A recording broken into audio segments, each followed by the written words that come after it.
Hey guys, apology that this video is a little bit late, but if you saw Gretchen's Monday Musing, you would know why it's a little bit late, and that is that Gretchen is taking a bit of a hiatus, which means that I had to figure out a book video to do on my own, and since today is International Women's Day, I figured that I might talk about some of the spaces for women in literature. Now, perhaps the most cliche space for women in literature is the aptly named chick lit. And these are actually my books. I do own these, and these two are actually two of my favorites. I have yet to read the third, but I will be getting to it soon.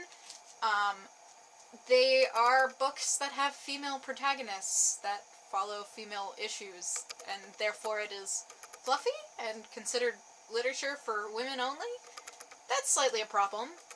Let's move on from there, though. After that, you get the classic romances, and these are my mom's. I do not read a lot of classic romance. I find them a bit boring because you know what's going to happen. There's no questions about what the plot of these are.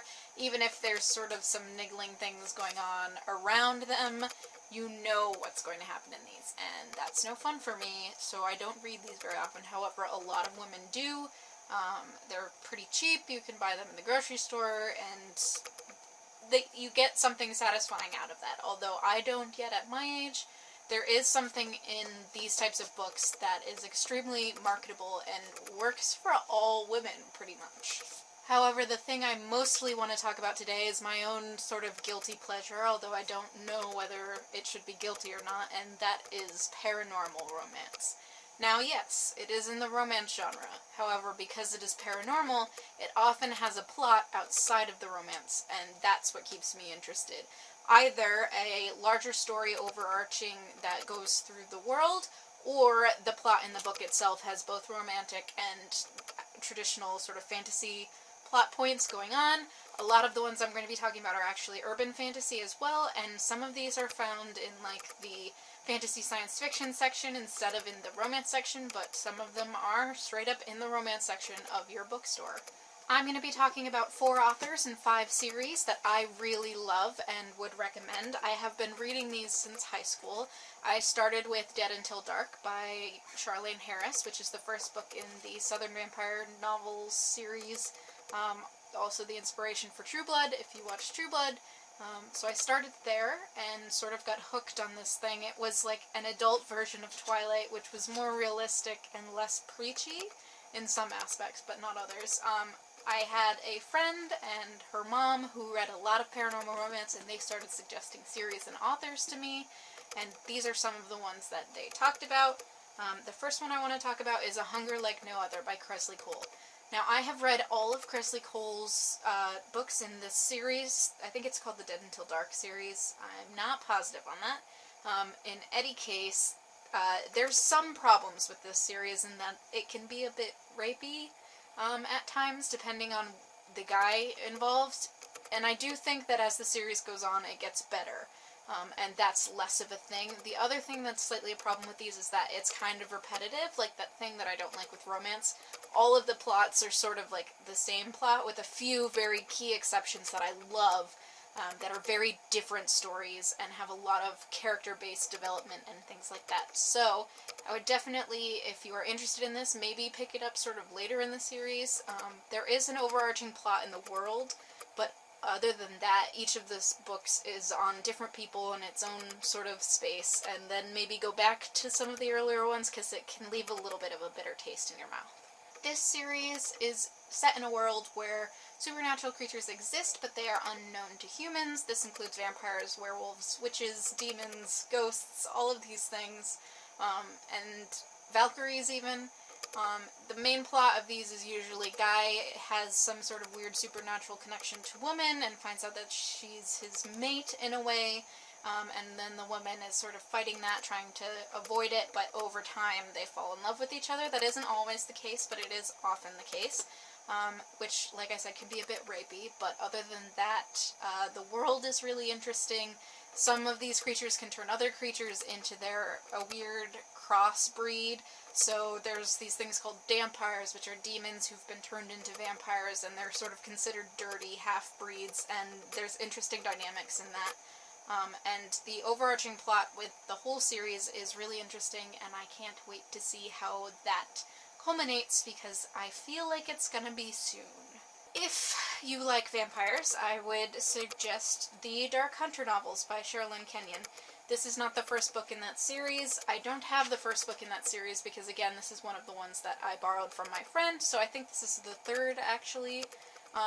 This is one that I haven't stuck with.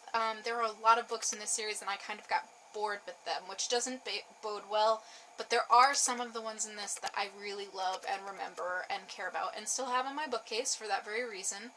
This one is set in a world with sort of a vampire species that dies before they're 21 unless they drink the blood of other people and sort of take on their life essence. An army of warriors were created to kill these vampires who have gone bad, and they're sort of immortal and vampire-esque themselves, but they don't drink blood to survive. Instead, they just sort of have the ability to drink blood. They get these powers by making a pact with a god, usually with some sort of other goal in mind that they want to get from it. They have to do these years of service as a Dark Hunter, and there's an overarching plot with, like, weird things going on with the gods. It has mostly Greek gods and some Atlantean gods, and they have interesting personalities, and I enjoy it. But it has sort of the opposite problem of the Immortals After Dark series, where the earlier books were really strong, and then as the series went on, I got sort of bored and they petered out. Both of those series are more romance-based in the plot of the specific book. Obviously, there is overarching plot stuff going on throughout the series, which is very interesting, but if you are looking for a series that has romance elements but is not focused on that for the plot of the book, I would recommend checking out Laurell K. Hamilton's Anita Blake Vampire Hunter series, the first of which is Guilty Pleasures.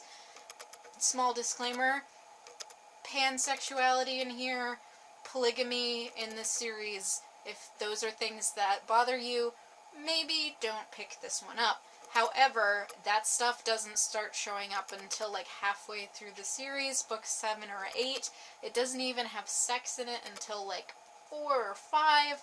The first couple books are almost exclusively action-adventure vampire hunting books. This is another world where supernatural creatures exist. It's more urban fantasy. They're out. They live in the modern world. Everybody knows that they exist. They're walking around, and there's interesting political things going on. Like, you sort of see as the series goes on how the government responds to this with laws.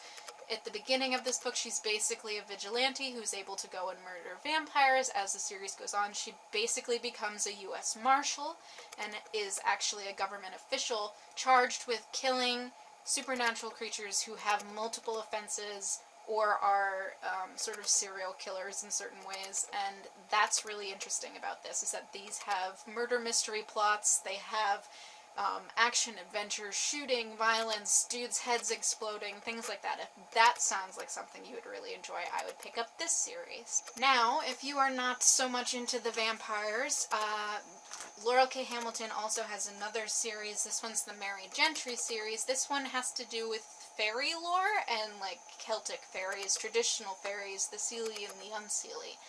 This takes place in a similar world, an urban fantasy world, where fairies have moved to the New World and are living in mounds underground in the U.S., but they had to give up a lot of their power when they came here because the United States didn't want them to be gods in a way like they were in their original homes in Ireland and Germany and all of that. And the fairies are actually having issues with infertility.